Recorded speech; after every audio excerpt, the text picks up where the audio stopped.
Good afternoon, everybody. I'm Jim Anaya, the Dean of the University of Colorado Law School, and it's my great pleasure to welcome and introduce Dr. Kandeh Yumkella. But before doing that, I'd like to recognize Cynthia Carlisle, one of the Boulder City Council members. Cynthia, there she is, thank you. Welcome, Cynthia. Cynthia was also previously she was a regent of the University of Colorado, and in that role, she was a great ally to the law school, particularly in our efforts to advance global energy justice.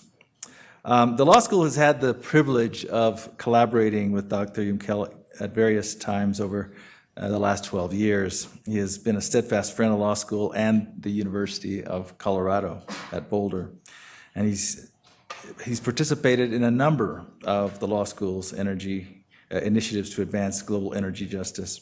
In 2008, he was the keynote speaker in a policy briefing for the United States Senate on alleviating global poverty and climate change through sustainable energy.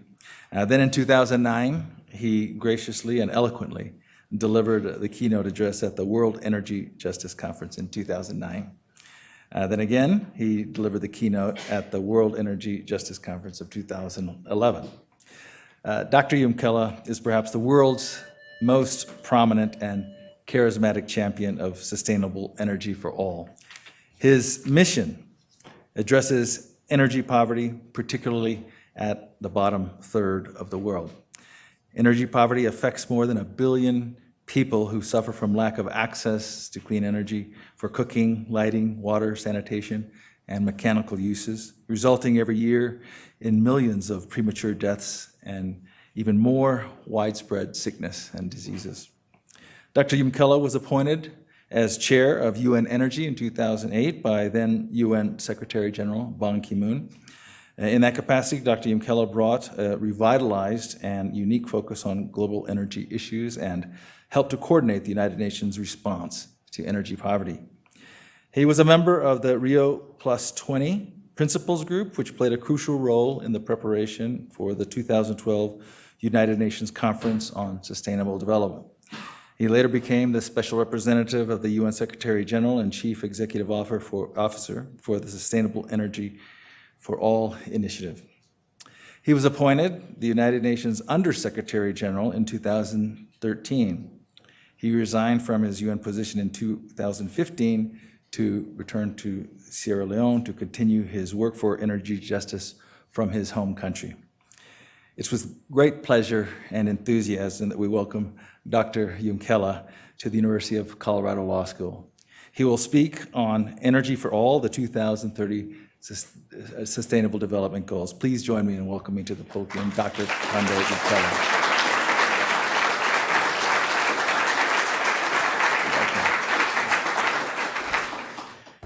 Thank you very much, Dean Anaya. Thank you, Lakshman, and the law school for inviting me back here. It's almost like home now. I guess when I need to eat some buffalo meat, I run here quickly. It's a long way from Sierra Leone. But it's a pleasure to be here, to be back here, to share ideas. The last time I was here, Lakshman had judges from different parts of the world here. So I was this UN man sitting listening to lawyers and judges talk about global governance and legal systems. So I learned a lot, and I hope today, this afternoon, I'll also learn from you. Let me put it in context. I don't see myself as an energy expert. I just know a little bit more about energy poverty. I know what it's like not having it. When I was in university, indeed, we didn't have regular power. And I remember organizing demonstrations against the administration for not having electricity on campus and studying with candlelight. You fast forward, came to the United States, master's, PhD, worked here, went back to serve as a minister by 11, 12 years later. Same problem. Then I left again. I've been in the global system now another 20 years, and I'm back again. Still, electrification rate is below 20%. Still, 80% of our population still uses biomass. The university I attended, where I used to lead strikes for not having power, still does not have reliable power. So I was explaining to some faculty during lunchtime, it's almost as if time stood still. Other countries move forward. Some of our countries just stayed stuck. But in that journey that I described to you, I got even more convinced about energy issues and the centrality of energy in achieving sustainable development goals. Morgan Bazilian is in the room, Professor Bazilian, he's right there. When I started tiptoeing into energy, he was my first energy advisor. He had just been advisor to the Irish Minister of Energy. So I stole him from there. And I remember Morgan teaching me about energy intensity. Energy intensity, energy. He said, okay, let's call NREL. So we'll do a conference call with NREL. But with his help and others, we linked to the best knowledge centers around the world on energy. My job was to take that knowledge from research and the experts, find a political narrative for it, and mobilize the world to convince them that we needed a sustainable development goal on energy. That without energy, those hospitals will not run. Without energy, the clean water will not be delivered in the cities. Everybody took energy for granted. In America, you switch it on, it comes on, right? But in my village, when you don't have it, you know at 7 o'clock that you have to go indoors. And I went back now 4 years, leaving it. I spend every part of the month I have to be in my constituency, in my village. But I'm also out in the world advocating still for energy access. So 17 Millennium Development Goals, 160 indicators. And we fought hard to put energy central, number 7. Part of it is my reality in Africa, that without energy, we will not be able to transform in Africa. But part of the reality is if you use energy the wrong way, we pay the price. We pay the price. Former Prime Minister Mary Robinson, you've seen her book, she talks about energy justice. So we used to be in the same circuits, same high-level dinners with heads of states, Mary and I. When she's preaching climate justice, I'm preaching energy justice. I say it's the other side of the coin. So it was a good tag team. And we could get Ted Turner and others to back us, do our shows in China, in India, and in Africa. So today I come here to give you a quick talk. It will not be full of numbers and data. I'm not a professor anymore. I forgot that business 25 years ago when I left Michigan State. But now I enjoy what I do. I'm in the global system and I'm at home, trying to bring world leaders to look at difficult problems, trying to build consensus, sometimes trying to tell Americans and Europeans that you're not honest with us. We all sign these climate agreements. After every 2 years, we come back, and emissions are up. So once in a while, they need folks like me, right, who are rebel rousers. We cause problems because we can see the truth a little bit, and we can speak for the poor. So I spend more time now talking your language of energy justice. So I'll run through some slides. Yeah. Africa needs energy for certain reasons, but I describe 5 transitions that we're going through in Sub-Saharan Africa. I'm not talking about North now. Some of it applies to North, but I talked about Sub-Saharan Africa. Yeah? We have to industrialize fast. We have to have structural change in our economies because we're still commodity producers. Everybody wants a piece of our real estate to get our minerals or our cocoa and coffee, raw products. Yet they forget that yes, we are going to be 2 billion in 30 years, 2.2 billion Africans. We're adding another billion Africans very soon. And of course, we need jobs. In my country, youth unemployment is over 60%. Imagine you live in college and you wait 5 years, no jobs. So we need structural change to accommodate that growing population, but that growing population is going to cause an increase in energy use. Some say threefold, some say fourfold. How do we meet that demand? How do we meet that demand? So these are all, I call them all transitions. And of course, the injustice of climate. We contribute less than 5% to global emissions, but the latest vulnerability index by the World Bank shows 9 out of the 10 most vulnerable countries to climate change, business as usual. Africa has 9 of them out of 10. My country is one of them. But we're not guilty. Yeah? Maybe we're suffering because you like your air conditioning too much. Yeah? Or the guy in Germany likes his Mercedes too much. Yeah. So the point is, we all live on the same planet, so there has to be some justice. That's why Mary Robinson talks about climate justice. Those who emit the least suffer the most. But we need energy. We want to power our economy. We also want to make sure that our kids have electricity at home to study. So we can't stop our own growth, and nor will the Asians do that. That's why your seminars are important. How do we build consensus? And that's the job we had, to get a consensus on one goal, on energy. And everybody had their own definition of what it should be. But we built the consensus. And we said energy access has to be the driver. It was not a climate issue for us yet. For the poorer countries, who are billions of them, it was about developing their economies. But they can do it in a low-carbon way.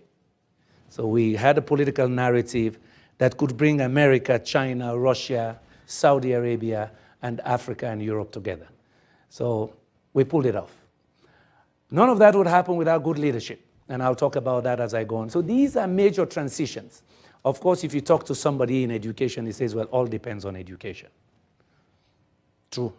But I see this as our 5 mega things, transitions we have to manage, and of course, we're vulnerable to climate change. We can't say we are not part of it. We may not cause it, but we're part of it. We have to help fix it. So we created Sustainable Development Goal number 7 amongst the 17.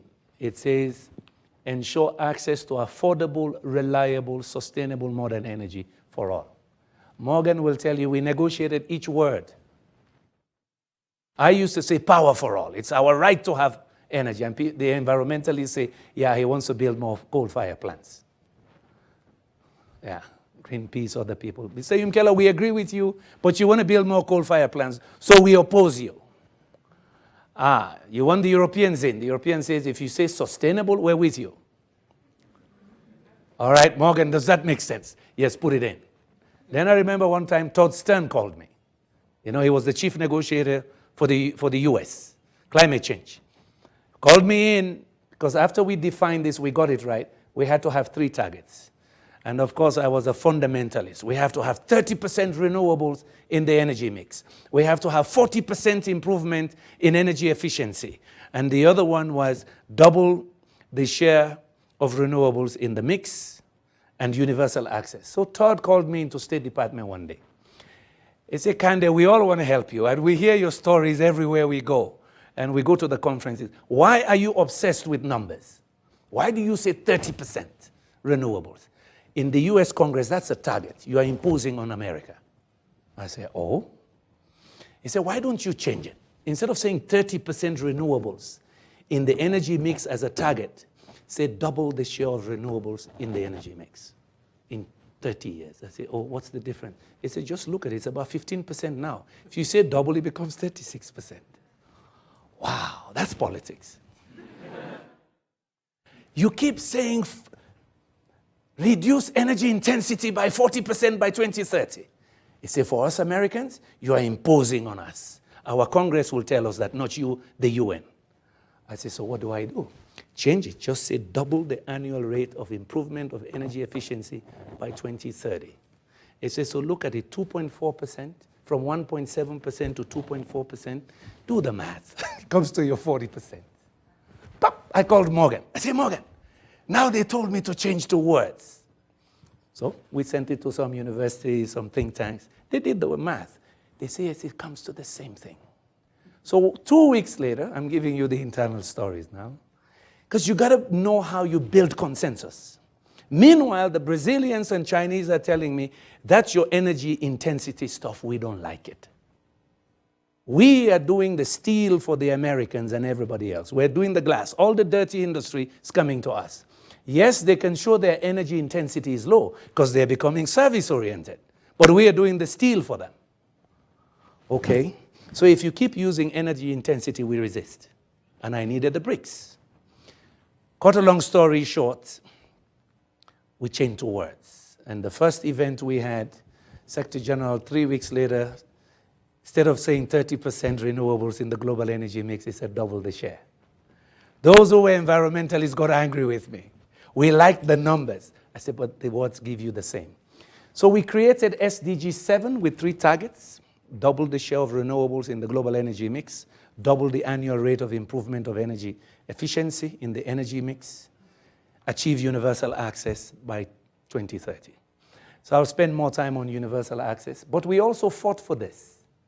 Goal number 9, I started the work on this one.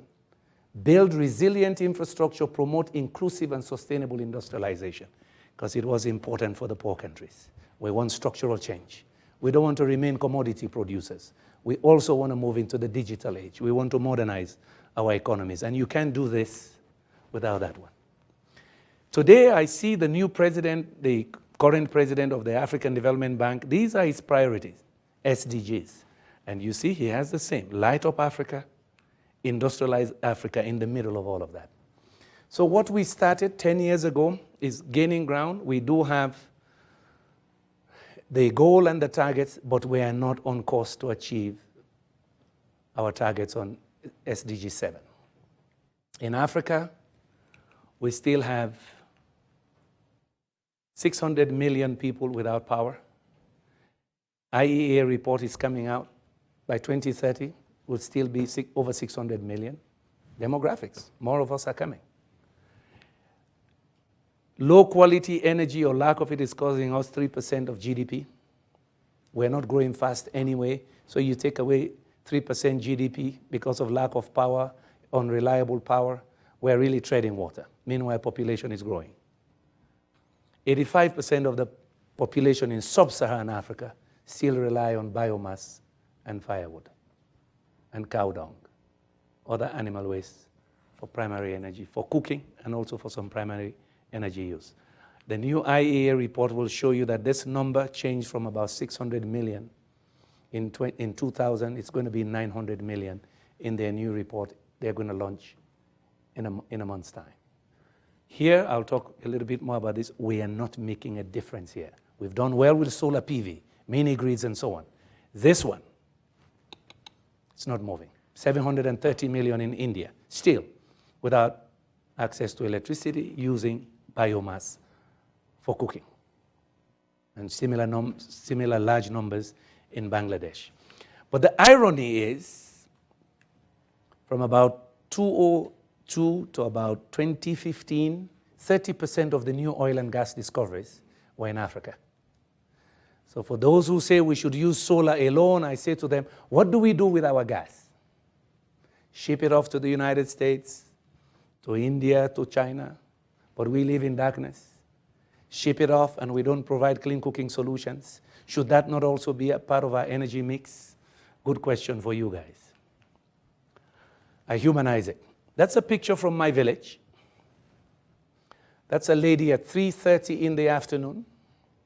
She was working in the farm already in the morning with the husband, so she was coming home now in front of my yard. That's a boat you see there. I live on the estuary of a river every month. She's coming home with firewood because she knows she has to cook. She's pregnant, and she had 2 kids behind her. If she's unlucky, she has to go back down to collect water at the well. So women and girls spend hours doing this, collecting firewood. We're cutting down the trees very fast. Very, very fast. Nigeria, even Ghana, with our best electrification rate in West Africa, 85%, almost 90%. They're about achieving universal access. 85% of their population still use wood, charcoal, and so on. But it's not only us, it's the same in India. So globally, about 3 billion people, 2.8 billion, 3 billion, use that. And animal waste. It's killing about 4.3 million people every year, worse than HIV, AIDS, and malaria combined. For us in Africa, it's almost 700,000 deaths every year. 60–70% of them are women and children. So that's the new headache I've decided that I want to solve. We built a coalition for solar, for wind, 10, 15 years. We got a lot of backing, so I was called back in. I still live in Sierra Leone, but part of what I do now, we're building this coalition. And last Sunday, we launched a new initiative with the World Bank, WHO, several institutions, Norway, Denmark, Italy, the Dutch backing us to build a coalition now to fight this. Because we didn't solve it yet. And to solve it, you need the same things.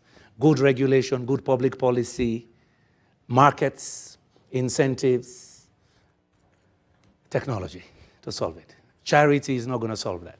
It's got to be markets. We've got to build those markets. We've got to get the technology in, make them affordable for people to have. This is another one. So I spend my time in African countries now when I go taking pictures. But this is still my own neighborhood 2 months ago.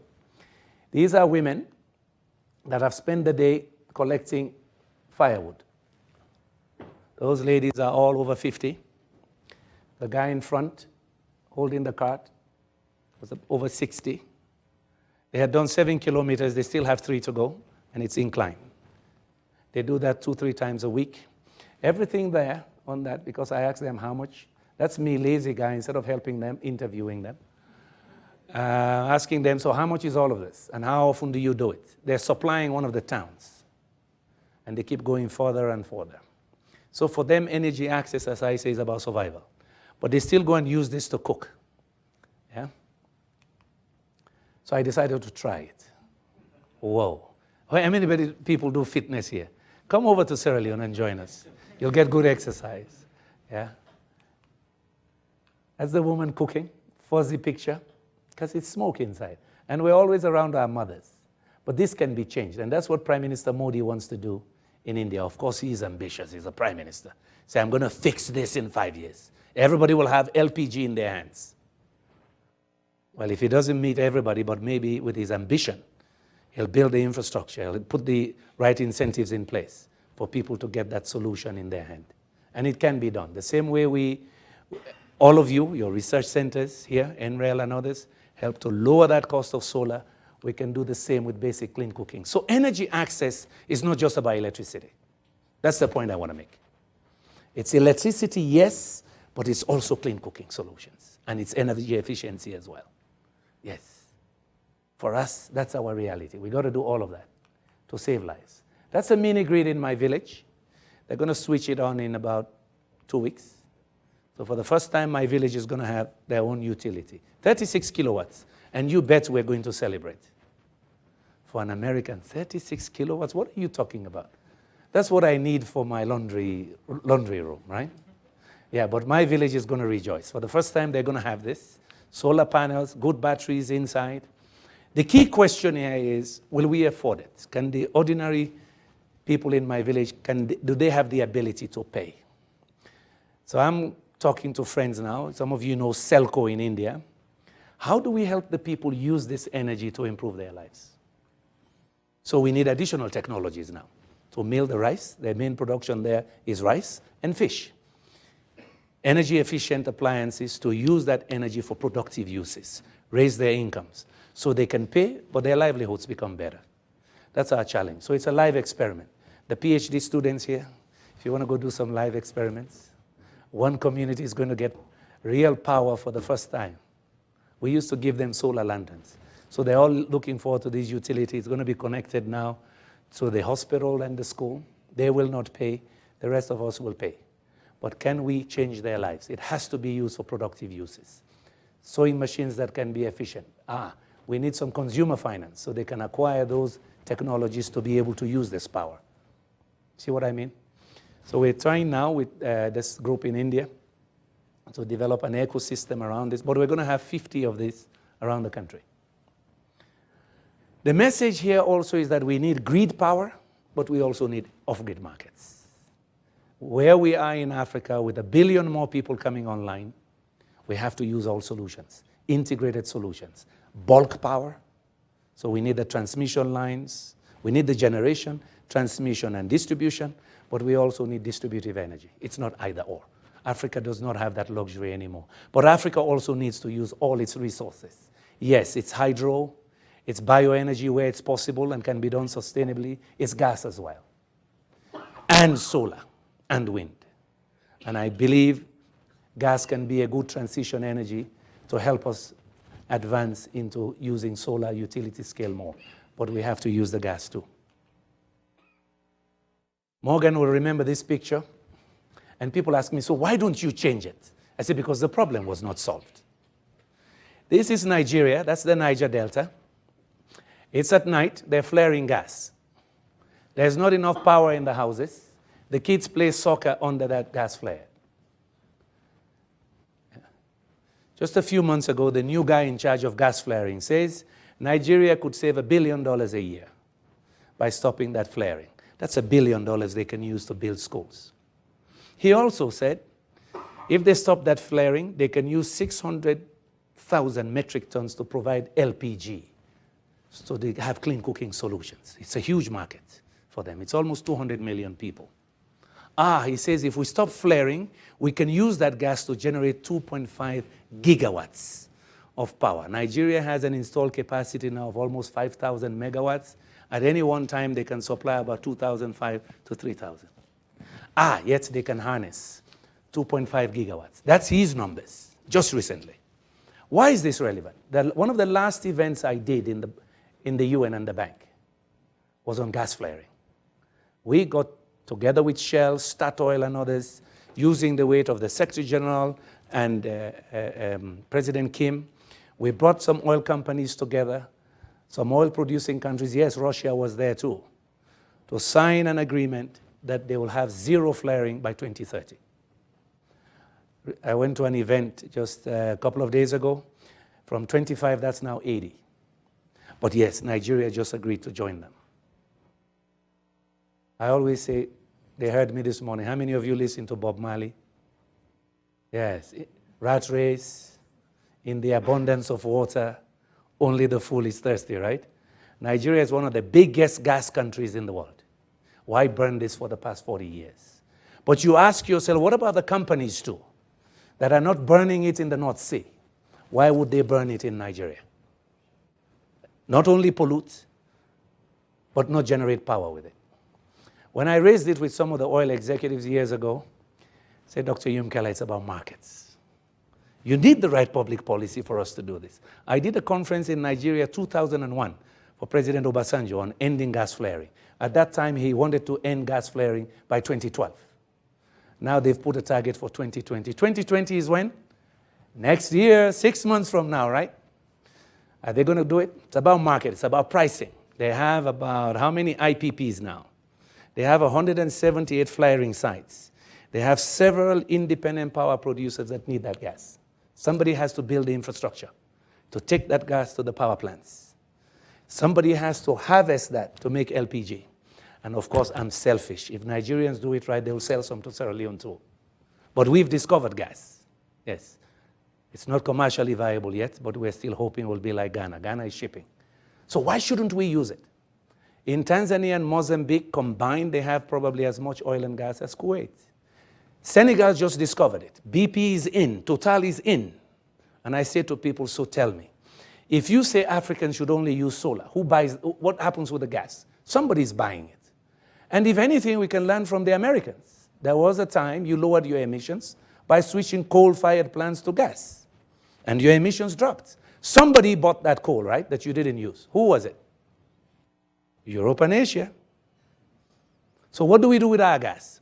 They're building terminals already to ship it off to Asia and other places. But we need it because we're going to be 2 billion soon. 2.2 billion. We need those jobs. And in fact, in Nigeria, they claim they create 300,000 jobs quickly by harvesting this gas, stopping to burn it as they did for 40 years now.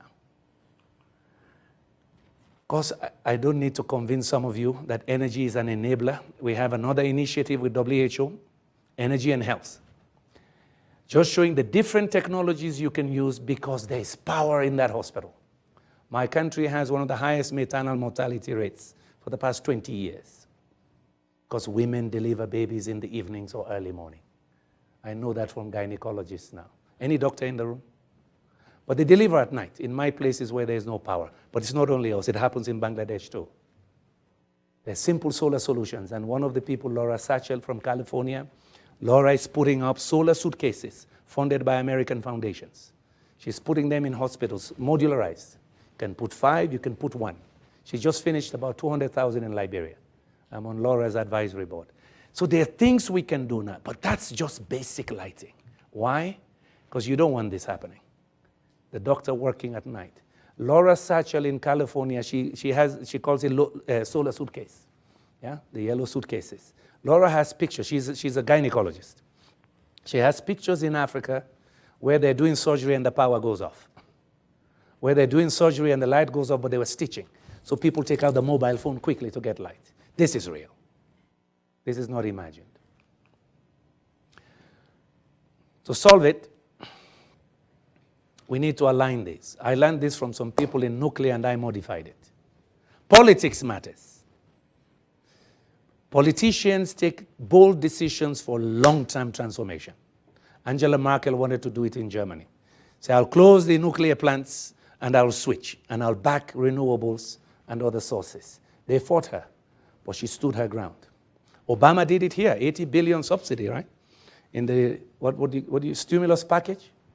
He put about 80 billion in. Secretary Chu put it in research and so on. Yes, I used to go to, Morgan, you know I used to go to Secretary Chu often. Now with Moniz, when Moniz took over as well. He funded research. Yes, people say Solendra disappeared. Solendra was overtaken by markets. The Chinese did it better and faster. That's not Solendra was wrong. That's my view. The Chinese did it better, faster. We hope they do it even faster, so the cost will go down. So bold politicians take bold steps. Modi is trying to do the same in India. Of course, they have an imperative. Pollution is heavy in the cities. China has to do the same. So you need the right politics to get the right public policy. Energy policy is sensitive anywhere, even in my country. You want to change tariffs, people scream hell. But the guy who is bringing the private sector power needs to be paid. And the government says, well, you can only keep the tariff at 7 cents because Americans pay less. But you're not America. Your country is more risky. I'm borrowing money and coming here. Anything could happen. I have to hedge. So I need 22 cents. And Yumkella comes to convince them. They say, look at him. He's been spoiled in the West. It's business. If the guy makes money, he builds more plants. You can't be America overnight. So somewhere government subsidy has to come in. Those policies require strong politicians. Pricing matters. It's about alternatives. People want us to be the Pope, more Catholic than the Pope. Africa should immediately switch to renewables. Hello? It's not cheap. The initial costs are high. Are the Americans ready to subsidize me? So we offset their pollution with my cleanliness. Then you start getting the conditionalities. Well, you need good governance, you need this, you need that. So it's not for free. That's why the dialogues are important. That's why we have to talk. That's why you need the international perspective. Because when it comes to climate change, if you do well and the other guy doesn't do well, we all perish. We all have a room in climate hell. Pricing matters, so subsidies, good policy, incentives, feed-in tariffs, all of these things come into play if we want to build those markets, and of course, public-private partnerships. So I always say to people, we align the 4 Ps. In conclusion, when it comes to Africa, currently we have over 600 million without electricity. But in 30 years, we're adding another billion. So should we be planning for the 600 million that do not have, or the 1.6 billion, thinking ahead now? That's the challenge. And they need jobs. They need to grow their economies. They want to be clean as well. So they want to transition. Their transition will be tough. If you don't have the right institutions, the right skills, the right knowledge systems, it's going to be tough to transition. We need to go from installed capacity of about 110 or 120 gigawatts to 610 gigawatts by 2030 if we're going to achieve Sustainable Development Goals. That's a tall order, tall order. How do we do it? How do we build the markets? How do we de-risk investments? What kind of new financial instruments? How do we make technology less cheap? What can we learn from India and others who are moving the needle, or China, or the United States? Thank you very much.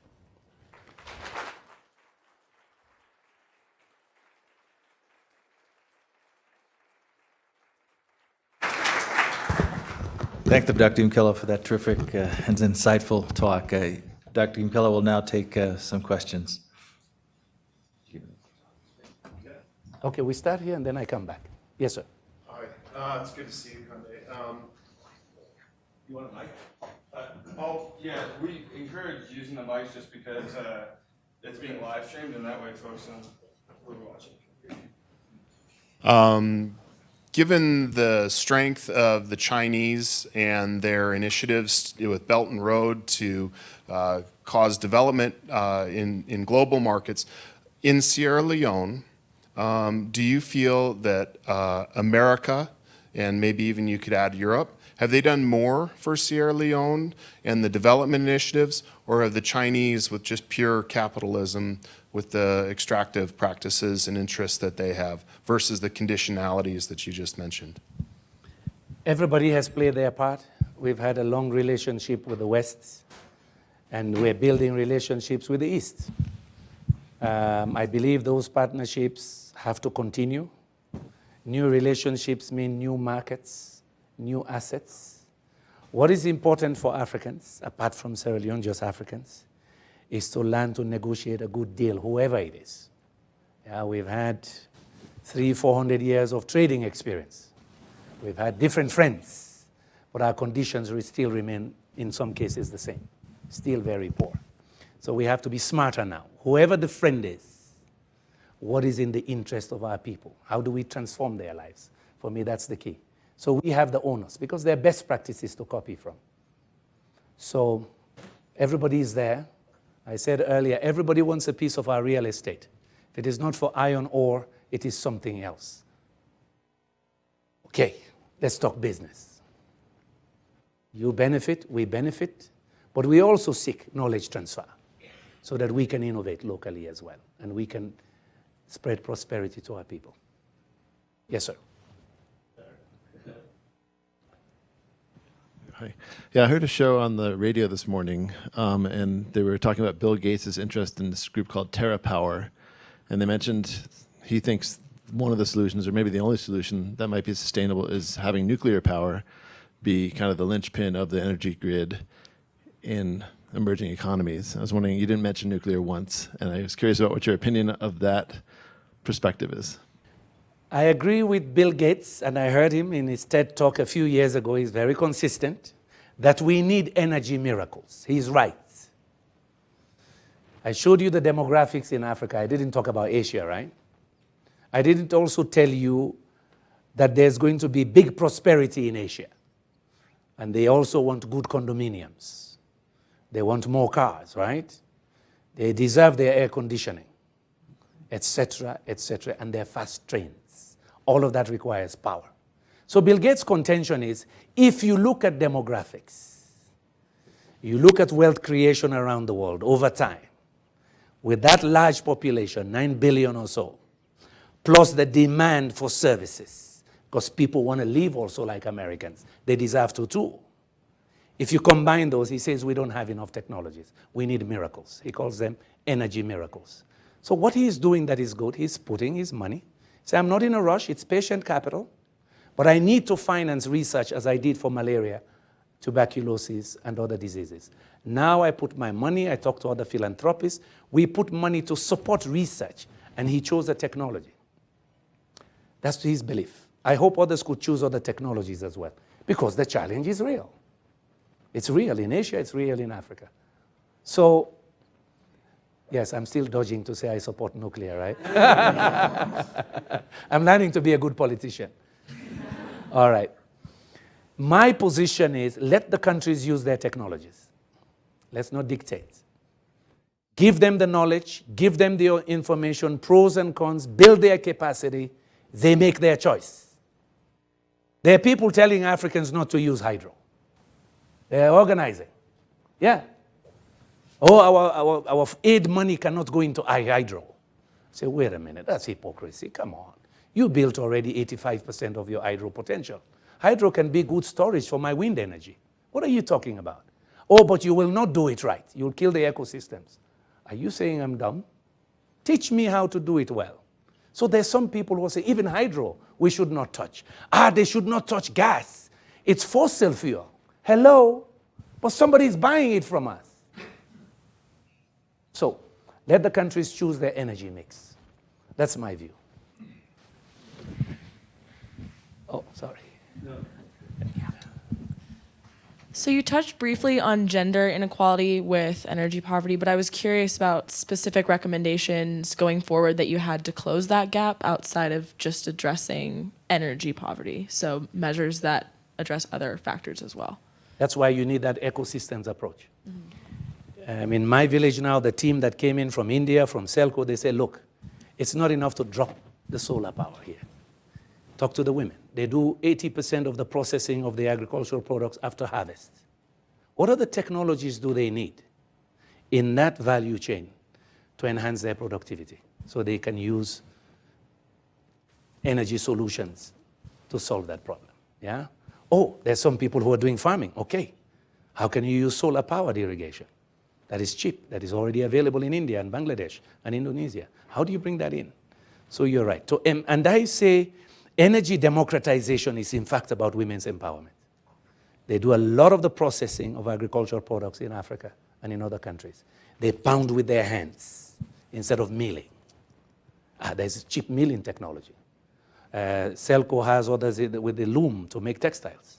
They've even designed systems that will replace people in that. And a lot of those operations are done by women. So yes, energy access and energy justice is about women's empowerment. I told you the one on health, the one on cooking, they die more. So it's about gender empowerment. So you need other services, finance, other technologies to reduce the drudgery, but also enhance productivity. Even transportation, cold chains. You need that for the women. Yes, sir. Brian Wilson at Colorado State University. And I also believe that natural gas is an underutilized resource for development. But if you look at the way we've developed gas in the U.S., it's large fields and large infrastructure to take lots of gas to large markets. There's a recognition that gas is a fairly distributed resource in Africa. What's your view on the structure of gas utilization? Is it just for big markets and big power plants, or is there a more distributed version of that that allows us to bring small power to individual villages? Because grid extension is very expensive. It is both for Nigeria, Ghana, Gabon, Equatorial Guinea. They have the oil money. I don't think they should go piecemeal. They should make a sacrifice and a bold decision, 20 years, that we will build those pipelines in our country because we're making money from oil and gas. They should have those big infrastructure. Nigeria, almost 200 million of them, dispersed. They have to look at distribution as well so they can learn from the Malaysians. Once I had the Malaysians do a workshop on how Petronas brought LPG to people and natural gas. They started small, delivery units, filling stations. Then they started negotiating as incomes were rising. They negotiated with the condominium builders. I heard their story. They say, hey, look, you're building condominiums now. Middle class is growing. Nobody wants to drag a canister of gas up to the house. Can we work with you to pipe it in? So you need several solutions, but I think we can learn. Indeed, we don't have the resources to go big like the United States. But I think our new guys who are discovering oil, Senegal, Uganda, Kenya, Tanzania, Mozambique, earmark some of that money now. That over the next 20 years, we are earmarking to get the best technologies, best partnerships in, to get other private sector to come into our markets with knowledge and make money here by building the infrastructure. Meanwhile, at the same time, we support those who can take distributive clean cooking to communities. It may require some subsidy too. So the famous S word people don't like to hear, but I'm sure America subsidized their energy infrastructure a long time before some of these people were born. So we got to do it. We've got to do both. And that's our dilemma today. I tell them it's a false dichotomy. We are so far behind, and the demographics are chasing us so fast that it's not either or solutions. Where you can afford it and design your system, you do some big energy projects because you need it to power your economy. You also do distributive energy, including clean cooking and solar PV, many grades across. You've got to do both. Kenyans are doing that now. Moroccans did it. There are mountain areas, they subsidize the solar panels to those mountain areas 3 years until those people can up to par. So they can claim 100% electrification. I think we're stuck here. Right? I wanted Some to folks ask at the back? Dr. Yumkella. My name is Michael from Ghana. I wanted to ask I was worried about how much gas Nigeria is flaring. How can we take advantage of already installed capacity like the West African gas pipeline to ensure that the whole region is supplied with what could otherwise be wasted? That is one. And the second part of the question is, how can we also, as nations in Sub-Saharan Africa, position ourselves in energy negotiation? Because I know that in Ghana, for instance, the gas deals, American companies come in, they come up with model contracts which were designed here and say this is how everybody does it in the West, and then they push those model contracts on us, and at the end we are shortchanged with how much we control our energy supplies. How can we position ourselves in such a way to be on a better bargaining side of those deals? We have to embrace energy trade. Another meeting I did for 11 former heads of states and current heads of states in Côte d'Ivoire in 2015 was on energy trade. The West Africa gas pipeline was one of the issues. We have to be consistent and determined to deliver on what we start. That pipeline was built, the gas did not come in because there were problems on the Nigerian side. And I remember hosting President Kufuor and President Obasanjo, and they said, yes, we put our monies in it, we put our political will. Well, the one says, well, because of pricing in Nigeria and other things, the gas did not come. I asked oil companies whose fault it is. They say it's the government. So we have to take advantage of energy trade. Some say right now you have excess capacity. It was the vision of your leaders from Nkrumah going forward, that energy trade has to be done. That's what the Europeans are doing. So some of us are advocating strongly, but you need the interconnections. You need the cables running from Accra. You already have some. Accra to Côte d'Ivoire, Accra to Burkina. So energy trade is going to be important. Some of what we can learn from the Europeans. And Secretary Chu and the Secretary Moniz and the Rockefeller Foundation, we've just launched this new commission 4 weeks ago on ending energy poverty. One of the key discussions is distribution networks and energy trade, power pools. Some of our countries are too small. My country is too small to attract GE. But GE will be willing to look at 5 countries or 4 countries, 40, 50 million people. Okay, that has economies of scale. Now we're talking. We can do interconnection, but provided the regulations are clear. There is consistency in public policy because it's a long-term investment. And I know GE already put an office in Kenya. They were going to do GE 1000 for you. We negotiate just smart. We just got to be smart. There are other things they want in Ghana, right? You have other stuff as well. So you negotiate well.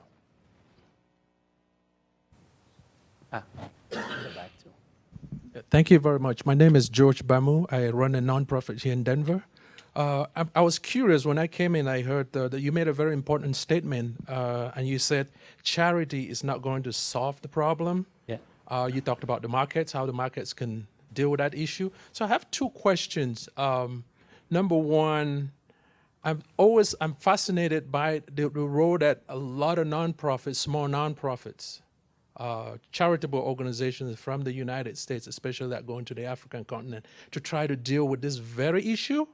And my question in that regard is, from your own observation, what do you think the impact of small charitable nonprofits is in dealing with this energy problem in the African continent? That's question. Question number 2, what do you think is the role of African governments, African citizens themselves in solving this challenge? You talk about 600 million that are without electricity, and that would go up in the next decade or so. So what role do you think Africans themselves have in trying to deal with this particular issue? Let me put my comment in context properly. We need aid.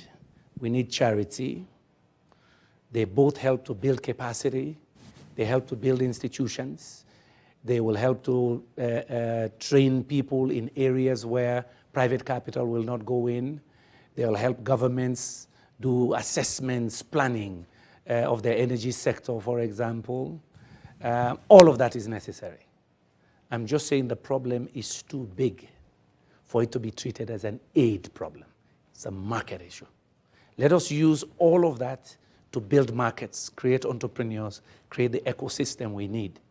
I'll give you some numbers. As I said, we have to go from about 110, 120 gigawatts to 610 gigawatts in the next 10 years of installed capacity. That's massive. We need about 70 billion a year in Africa to do that. It's a lot of money. Governments don't have that money now. Aid money does not exist. How do you use aid to de-risk investment and leverage private capital to come in? That's going to be the key. So that's why, again, last thing I said, PPP. So you need charity money, but I'm just saying beyond that. I used to say to folks, you can't treat energy like we did with mosquito bed nets. We distributed it for malaria, great. It's not going to work for clean cooking. You need that money for technology innovation. You need that money to create the filling stations and the entrepreneurs to bring that clean cooking fuel to people, or for the innovators to give us the right clean stoves. So we need it, but we have to build markets. So what will incentivize capital to come in large numbers, because we need speed and scale. Time is running out. The babies are coming too fast for us to rely on aid alone. But yes, public capital will help de-risk private capital as well. Morgan spent some time with the World Bank. We want them to have more money if they can. But the last few days, they also took me to some philanthropists, good American philanthropists that are supporting innovation in the energy space in Africa. Why can they do it? Because they're not asking for quarterly reporting, and they're patient. They say, we want local solutions in the energy space as well.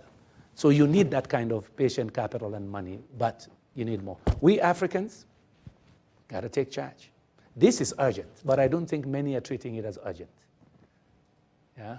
Otherwise, why would 80%, in fact, it's better, it's worse than that. Only 2 utilities in sub-Saharan Africa are profitable. You got to reform it. You got to deal with governance. You got to deal with corruption up front. That's how serious this is. That requires political will. That's our job. It's about investments. If it's about investments, we create the enabling conditions so people want to come. Investment is not charity. They come big, they build that infrastructure. If they can make money, let them make money without exploiting people, but they got to make money.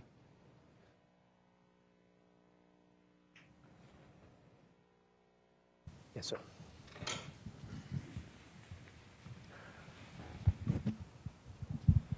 Hi, thank you for speaking with us.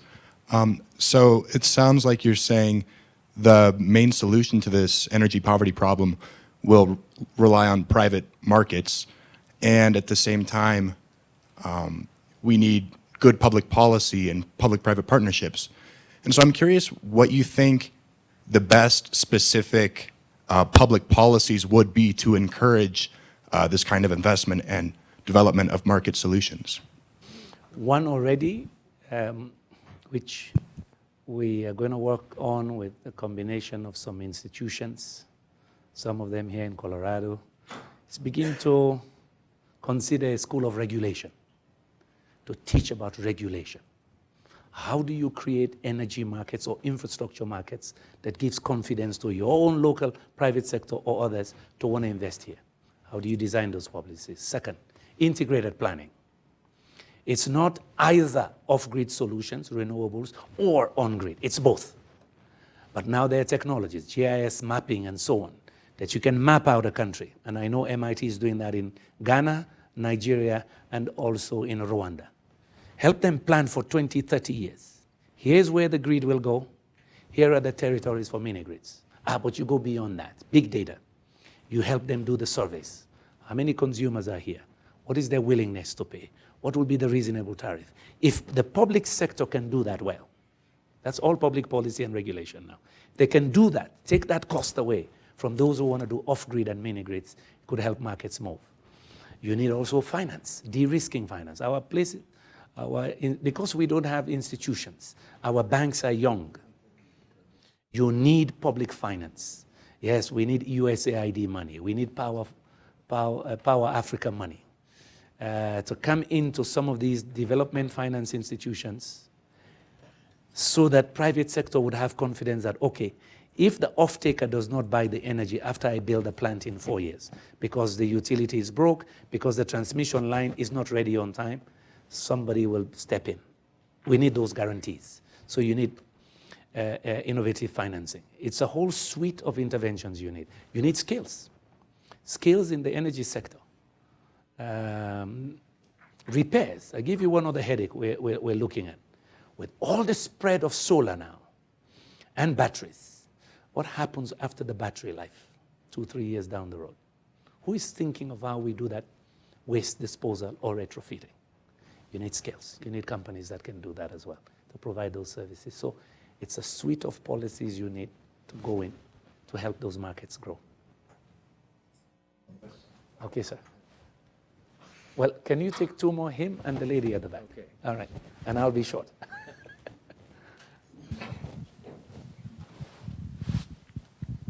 Hi, I know you touched upon this briefly, but you mentioned how that 9 out of 10 countries will be suffering some of the worst effects of climate change are in the Sub-Saharan Africa region.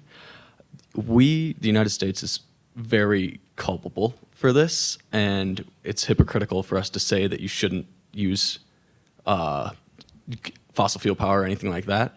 So what do you see for the countries like the US as some of the best solutions for us to mitigate the effects that we are going to be shoving onto you, realistically knowing that we will not be meeting our carbon goals as we've set out, at least statistically?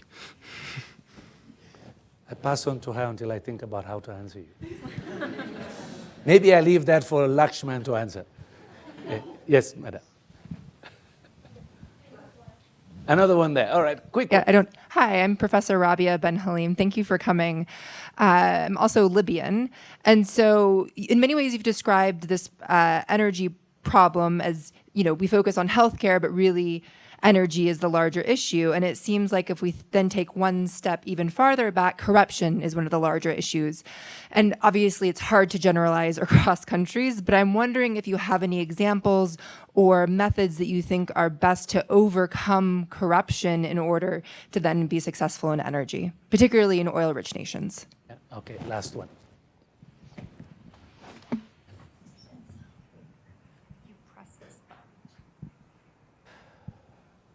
Hi, my name is Chantal. I'm from Rwanda. And my question is, during your work in one of the global governance institutions looking at the issue of energy justice, how much was big corporations like British Petroleum, Total, how much were those institutions that are so present in Sub-Saharan Africa and have so much power in shaping energy on the continent, how much were they involved in the conversations? We engaged some. We had Sam Moody Stewart on our advisory group. He also taught me about markets. He wrote a book now on responsible leadership and comes to your corruption questions. Sam Moody Stewart worked in countries where corruption was heavy in the oil and gas sector. Responsible leadership, putting the people first, being visionary and staying the course for long-term solutions rather than quick wins just to gain popularity. So with some of them were involved. In the gas flaring initiative, we had several of them. Statoil. Statoil flew me to Slipner to see carbon capture and storage, for example, to understand technology, to understand gas. At the same time, we worked with Suntech. At that time was the largest solar company in the world. Vestas, largest wind company. So we worked with technology guys, oil and gas companies. They're part of they have to be part of the solution. We can't leave them out. Big banks, they have to be part of this solution. On corruption, strong will. Strong will. One of the most corrupt sectors is oil and gas, and also power. So when I said only 2 in Sub-Saharan Africa, 2 utilities are profitable, what happened with the rest? A lot of it is sector governance, lack of sector governance, corruption, and other problems. So we have to face that head on to deal with it. Rwanda, you've done well. You've gone from 17% access to over 40%. But your president wants universal access in the next 10, 20 years. He's driving it. Now he's pushing clean cooking. And that's what good leadership is. You lead also from the top, bring the bottom up. In the case of Libya, one of the things we were discussing, my only visit to Libya, so it was the third visit, we're discussing using your good wealth to see if you can transition into hydrogen power. Because we were collaborating with them to look at hydrogen power. And of course, we had these fancy ideas using solar power for desalination and hydrogen. But we believed you had the money then. And you can stay the course for 10, 15 years. But of course, other things happen, right? America. We still look forward to the United States as the beacon of technology. You've given the world a lot, including liberal economics. We say invest in R&D as well to drive down these costs. Make money from it. The same way you've done with Apple, iPhones. We can all afford it now. Do the same for us for energy solutions. When you negotiate with Africa, think of stability in the world. And think of spreading prosperity so we are all safe. 2.2 billion people in the next 30 years without economic opportunity and wealth creation will be hell for everybody. Those youth will be desperate. So I believe United States can do a lot, but you yourself, be honest, more on energy efficiency. You can do much more on solar and gas than anybody could. You have the wherewithal. So if national government says climate change is a hoax, we hope the governors and the mayors don't believe that. I used to advocate jointly with Schwarzenegger. Yeah, we did a road show twice in Vienna. I joined his team once in Geneva. So Arnold was that kind of a man. So we had a good relationship. I hope some more governors and others will do it, because it's also good economics. You know, you talk to Mayor Bloomberg in those days when we were with the Secretary General, listening to Mayor Bloomberg. He tells you how many elevators they have in New York and how much power they use. You know, basic things like those, technology can change, making them more energy efficient. So you use less, you emit less, but we benefit from the innovations that you have. But when you negotiate with us, let it be to create prosperity in Africa as well. Let's avoid mercantilism. Thank you very much. Thank you. Thanks once again to Dr. Yumkella for a terrific talk, and thanks to all of you who are here, who've come, and for your insightful questions and for helping us move along in a very engaging conversation. Dr. Yumkella has helped us learn not just about urgent needs in Africa with regard to energy, but also the connection we have with that issue, and help us to understand a little bit about each of our own responsibility. And yes, Dr. Yumkella, I can assure you that here we do not believe that the climate crisis is a hoax. And I drive an electric car, whatever that's worth. Yes. I don't know what's going to happen to the battery, though. You just got me thinking about that. I want to acknowledge Professor Lakshman Guruswamy's role in this event and getting Dr. Yumkella here, the energy he's put into today, the series of events around Dr. Yumkella's visit. And I'd like to ask Lakshman and Dr. Guruswamy to come and explain a little bit about the exhibits that we have outside. Well, thank you, Dean. Thank you, Dr. Yumkella, and thank you, everybody, for coming. We have three people here who walk the talk in terms of energy justice. And up here is a person who has worked for, 25 years, Professor Brian Wilson, on cook stoves, which you referred to. He's done this at a time when nobody really did cook stoves, and it's amazing. And he has got some exhibits here of cook stoves that he has designed, and it's out there on the table. Oh, you got one in your hand as well. But I think there's one on the table or two. Oh, then that's somebody else's cook stoves. Oh, okay, all right. And then, all right, okay. And then we have a person who has been an amazing person in the public square who technically runs a for-profit company. We are talking of Nokero, and Mr. Katseros, who has brought some lovely solar lights of different descriptions, which are out there on review display. And we have our own Mortensen Center for Sustainable Engineering here at the University of Colorado, and they have also put out some exhibits. So before you go, take a look at some of the things that people around you are doing to address energy poverty. Thank you again for coming, and have a great evening.